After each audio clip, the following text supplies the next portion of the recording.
जय श्री राधे, जय श्री कृष्ण। समादरणीय श्रद्धालु भक्तजनहरू, आउनुहोस् आज पनि हामी श्री स्वस्थानी व्रत कथा श्रवण गर्नेछौँ। हिजो हामीले श्री स्वस्थानी व्रत कथाको 11 अध्यायको कथा श्रवण गरेका थियौँ भने आज हामी 12 अध्यायको कथा श्रवण गर्नेछौँ। कथा प्रारम्भ गर्नुभन्दा पहिला हातमा चन्दन अक्षता फूल लिएर स्वस्थानी माता भगवतीलाई सम्झेर ध्यान गरौँ। ओम यं ब्रह्मा वरुणेन्द्र रुद्रमरुतः स्तुन्वन्ति दिव्यैस्तवैर् वेदैः साङ्गपदक्रमोपनिषदैर्गायन्ति यं सामगा ध्यानावस्थित तद्गतेन मनसा पश्यन्ति यं योगिनो यस्यान्तं न विदुसुरासुरगणा देवाय तस्मै नमः।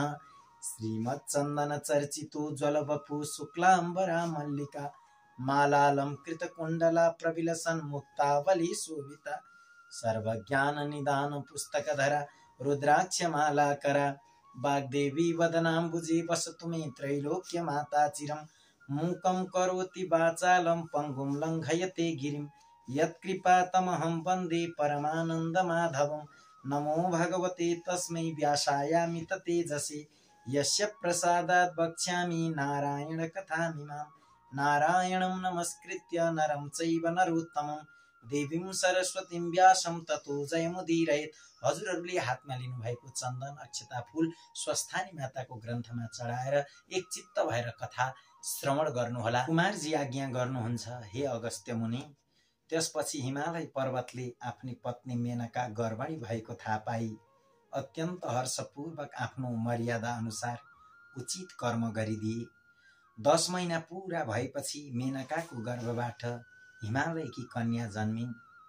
ती कन्या कस्ती थिइन् भने 1000 सूर्यको जस्तै तेज भएकी, रक्तवर्ण र कोमल अङ्ग एवं परम सुन्दरी, पद्मपत्र जस्ता नेत्र भएकी, 32 लक्षणहरूले युक्त भएकी कन्या जन्मेकी देखेर हिमालयलाई वशिष्ठ प्रभृति ऋषि र गर्ग आदि ज्योतिषीहरूलाई डाक्न पठाएर विधिपूर्वक न्वारण गराउनु भयो। अनि वशिष्ठ प्रभृति ऋषि ज्योतिषीहरूले बिदा हुने बखतमा भन्नुभयो, हे मेरो हिमालय, यस बालिकाको नाम पार्वती राख्यौं।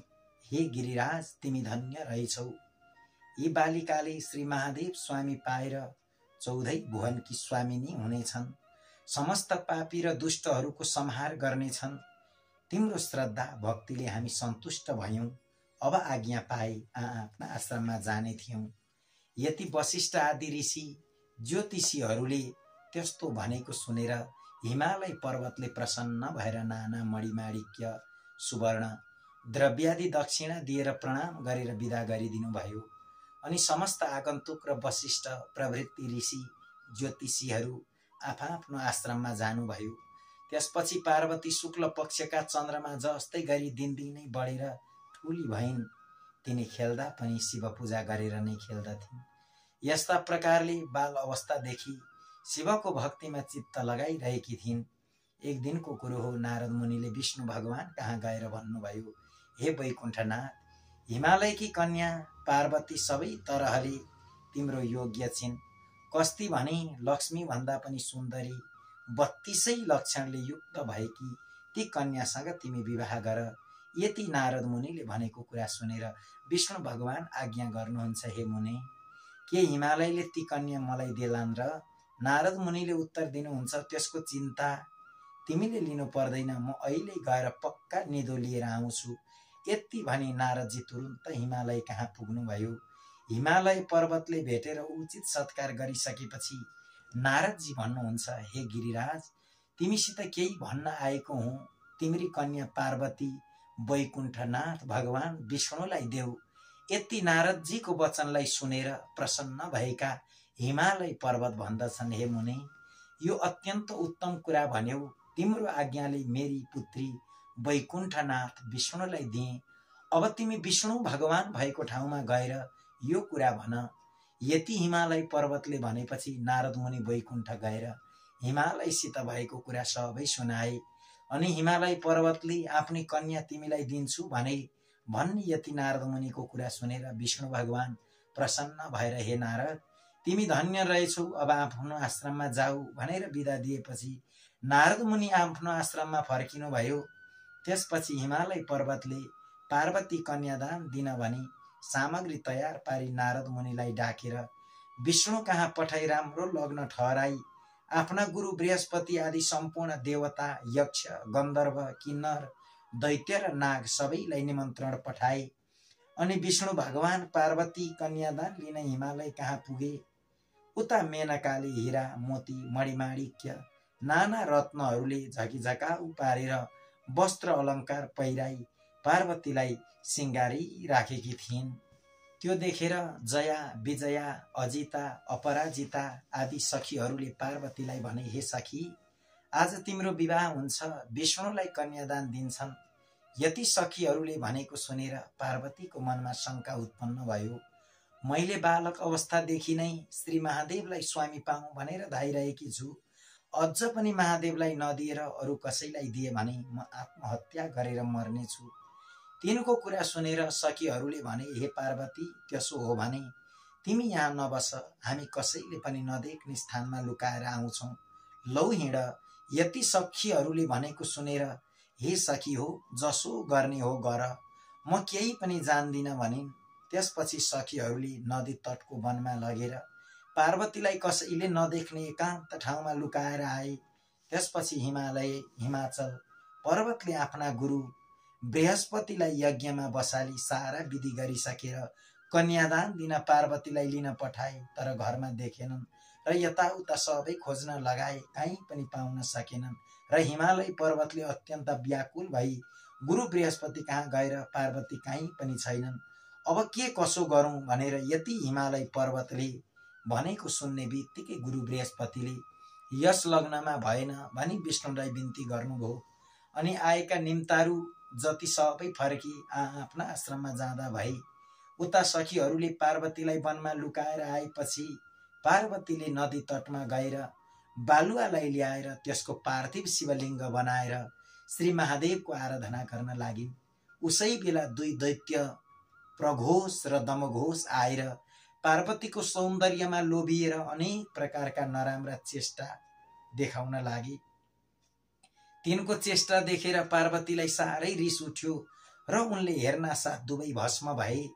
अनि पार्वतीले बनाएको शिवलिङ्गबाट स्वयं महादेव प्रकट भई आफ्नो ज्योति स्वरूपको दर्शन दिनुभयो र हे पार्वती, तिमीले मेरो किन आराधना गरेकी भनेर भगवान साम्ब सदाशिवले सोध्नुभयो। त्यति बेला पार्वती माताले बिन्ती गर्नुहुन्छ, हे जगदीश्वर, मैले बालककालदेखि नै श्री महादेव स्वामी पाऊँ भनेर हजुरलाई धाइरहेकी छु।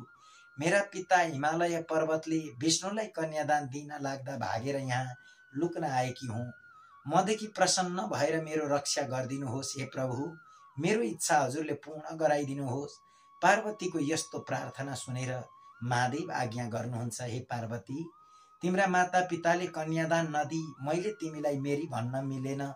अब विष्णु आएर तिमीलाई जस्तो उपदेश दिन्छन् त्यसै अनुसार तिमीले काम गर, इच्छा पूर्ण हुनेछ। महादेवको यस्तो शिक्षा सुनेर पार्वतीले हुन्छ स्वामी भनेर साष्टाङ्ग दण्डवत प्रणाम गरिन्। अनि महादेव अन्तर्ध्यान हुनुभयो। त्यसपछि सखीहरू आएर पार्वतीलाई घर लिएर गए। छोरी आएकी देखेर रिसाएका हिमालयले भने, हे पुत्री, तिमी कहाँ गएकी थियौ? पार्वतीले बिन्ती गरिन्, हे पिता, म बालककालदेखि नै महादेव स्वामी पाऊँ भनी उनैलाई धाइरहेकी छु र उनकै ध्यान भक्ति पनि मेरो हृदयले सदैव गरिरहेको छ। हजुरले श्री विष्णुलाई दिन लाग्दा लुक्न गएकी थिए। आफ्नी पुत्री पार्वतीले यति भनेको सुनेर उनको न्वारानका दिन वशिष्ठ प्रभृति ऋषि र ज्योतिषीहरूले पार्वतीको विषयमा भविष्यवाणी गरेको सम्झेर चुप्प लागे। त्यसपछि पार्वतीले विष्णु कहिले आउलान् र श्री महादेव स्वामी पाउली भनी अनेक तीर्थ व्रत दान धर्म जप तप नियम पालन गर्न लागिन्। फेरि निकै दिन बालुवाको शिवलिङ्ग बनाएर पार्थिव पूजा पनि गरिन्।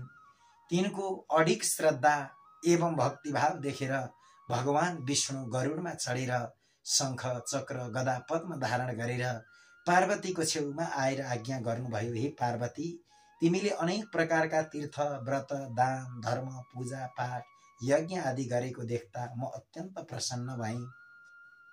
तिम्रो मनमा जे इच्छा छ सो वरदान माग, म दिन तयार छु। विष्णु भगवानले यति बताइसकेपछि सज्जनवृन्द यो कुरोलाई सुनि पार्वती बिन्ती गर्नुहुन्छ, हे ईश्वर, हे परब्रह्म परमात्मा, मलाई केही पनि वरदान पाउनको इच्छा छैन, केवल महादेव स्वामी प्राप्त हुने वरदान बक्सियोस्। पार्वतीको यस्तो प्रार्थना सुनेर विष्णु भगवान आज्ञा गर्नुहुन्छ, हे पार्वती, तिमीले परिश्रम साथ गरेकी यो तीर्थ व्रत दान धर्म उपवास भन्दा पनि एउटा अति उत्तम र गोप्य कुरा भन्दछु, तिमी एकचित्त भएर ध्यान पूर्वक सुन। श्री स्वस्थानी परमेश्वरीको व्रत गर, त्यस व्रतको प्रभावले जगदीश्वर श्री महादेव स्वामी पाउनेछौ, यसमा एक रति पनि शंका छैन। श्री विष्णुले यति आज्ञा भएको सुन्नासाथ पार्वतीले फेरि बिन्ती गरिन्, हे ईश्वर, त्यस व्रतको विधान के हो र त्यसमा के गर्नुपर्छ, यो सबै कुरा विस्तार पूर्वक बताइदिनुहोस्। पार्वती माताको यस्तो प्रार्थना सुनेर भगवान विष्णु भन्नुहुन्छ, हे पार्वती, पौष शुक्ल पूर्णिमाको दिनदेखि व्रत आरम्भ गर्नुपर्छ। एक दिन पहिले नै हात खुट्टाका नङ काटी स्नान गरेर पवित्र भएर एक भक्त रही एकचित्त गरी नित्य मध्याह्न कालमा श्री महादेवको पूजा गर्नु र एक महिनापछि अर्थात् माघ शुक्ल पूर्णिमाको दिन अष्टोत्तर 100 रोटी, अष्टोत्तर 100 अक्षता, अष्टोत्तर 100 बेली पुष्प, अष्टोत्तर 100 कुडका सुपारी, अष्टोत्तर 100 पान र जात जातका फलफूल नैवेद्य आदि सबै वस्तु तयार पारेर आरसी तामाको थालीमा ओमकार लेखेर गंगा जलले स्नान गराउनु र श्रीखण्ड रक्त चन्दन लगाई पीताम्बर वस्त्र पहिराई धूप दीप नैवेद्य कस्तुरी भेटी दक्षिणा चढाई 1600 उपचार वा पञ्चोपचारले पूजन गरिसकी स्तोत्र पाठ गर्नु, जप गर्नु, ध्यान गरिसकी अर्घ्य दिनु अनि हे पार्वती, स्वस्थानी परमेश्वरी भनेकी कस्ती छन् भने अष्टासु च दलेष्वेव मातृकाष्ठ स्थितास्तथा खड्गम त्रिशूलं चौर्ध्वं च अर्धे च वरमुत्पलम् चतुर्भुजां त्रिनेत्रां च सर्वालंकार भूषितां सुवर्ण वद विकासाभां स्वस्थानीं जगदीश्वरीम्। अष्टदल पद्ममा अष्टमातृका, त्यसमाथि खड्ग त्रिशूल र वर नीलोत्पल हातमा धारण गरेकी, 4 बाहु र 3 नेत्र भएकी, अनेक प्रकारका अलंकार पहिरेकी, अनेक आयुध लिएकी, पीतवर्ण भन्दा पनि अत्यन्त शोभायमान भएकी यस्ती श्री स्वस्थानी परमेश्वरीको ध्यान गरेर हे जगदीश्वरी भनी मनै उनीसँग इच्छा भएको वरदान माग्नु अनि प्रसाद झिकेर अष्टोत्तर 100 मा 8 रोटी, 8 अक्षता, 8 बेली पुष्प, 8 पान, 8 कुडका सुपारी सगुन समेत आफ्नो पतिलाई दिनु, पति नभए छोरोलाई दिनु, छोरो नभए मित छोरोलाई दिनु र मित छोरो पनि नभए जुन कामना वा इच्छाले व्रत गरेको छ त्यो मेरो फलानु कामना पूर्ण होस् भनेर गंगामा बगाइदिनु। 100 रोटी आफूले फलाहार गर्नु, रातमा जागराम बसेर स्वस्थानी माँ भगवतीकै महिमा गान गर्नु, भजन कीर्तन गर्नु, सुन्नु, सुनाउनु, यति गरेपछि अवश्य इच्छा पूर्ण हुनेछ, यसमा कुनै पनि शंका छैन। हे पार्वती, स्वस्थानी परमेश्वरीको प्रसाद लिने बेलामा श्री महादेव तिम्रो सामु आफै प्रकट हुनु नै छ। तिम्रो श्रद्धा भक्ति देखेर आज म प्रसन्न भए यति भनिसकेर तिमीले महादेव स्वामी पाए भनी भगवान श्री विष्णु वरदान दिएर हे अगस्त्य मुनि, नारायण विष्णुले यति आज्ञा भएपछि पार्वती मनमा सन्तोष र आनन्द मान्दै श्रद्धा सहित विष्णुको पनि पूजा र प्रणाम गरिन्। तिनले पूजा गरिसकेपछि विष्णु भगवान विदा भएर गरुडमा चढेर त्यहाँबाट अन्तर्ध्यान भएर वैकुण्ठ धाममा प्रस्थान गर्नुभयो भन्ने सम्मको कथा यस अध्यायबाट। इति श्री स्कन्द पुराणे केदार खण्डे माघ महात्म्ये कुमार अगस्त्य संवादे श्री स्वस्थानी परमेश्वर्या व्रत कथायां श्री विष्णु स्वस्थानी व्रतोपदेश वर्णनम नाम द्वादशोत्सव। समादरणीय श्रद्धालु भक्तजनहरू, फेरि हजुरहरूले हातमा चन्दन अक्षता फूल लिएर तिनै माता स्वस्थानी भगवतीको ध्यान गर्नुहोस्। उपनयतु मङ्गलम वह सकल जगन मङ्गलालय श्रीमान दिनकर किरण निबोधित नवनलिन दल निभेक्षण कृष्ण काले वर्षतु पर्जन्य पृथिवी सस्यशालिनी देशोऽयं क्षोभरहितो ब्राह्मणः सन्तु निर्भयाः अपुत्राः पुत्रिणः सन्तु पुत्रिणः सन्तु पौत्रिणः निर्धनाः सधनाः सन्तु जीवन्तु शरदां शतं तत्रैव गंगा यमुना च तत्र गोदावरी सिन्धु सरस्वती च तीर्थानि सर्वाणि वसन्ति यत्र यत्राच्युतोदार कथा प्रसंगः या कुन्देन्दु तुषारहार धवला या शुभ्रवस्त्रावृता या वीणावरदण्ड मण्डितकरा या श्वेत पद्मासना या ब्रह्माच्युत शङ्कर प्रभृतिभिर्देवैः सदा वन्दिता सा मां पातु सरस्वती भगवती निःशेषजाड्यापा कायेन वाचा मनसेन्द्रियैर्वा बुद्ध्यात्मना वा प्रकृतिस्वभावात् करोमि यद्यत् सकलं परस्मै नारायणायेति समर्पयेत्। हातमा लिनुभएको चन्दन अक्षता पुष्प स्वस्थानीकै ग्रन्थमा चढाएर स्वस्थानीको ग्रन्थमा प्रणाम गरिदिनुहोस् र एकचित्त भएर एकै स्वरमा भन्नुहोस् श्री स्वस्थानी माता भगवतीको।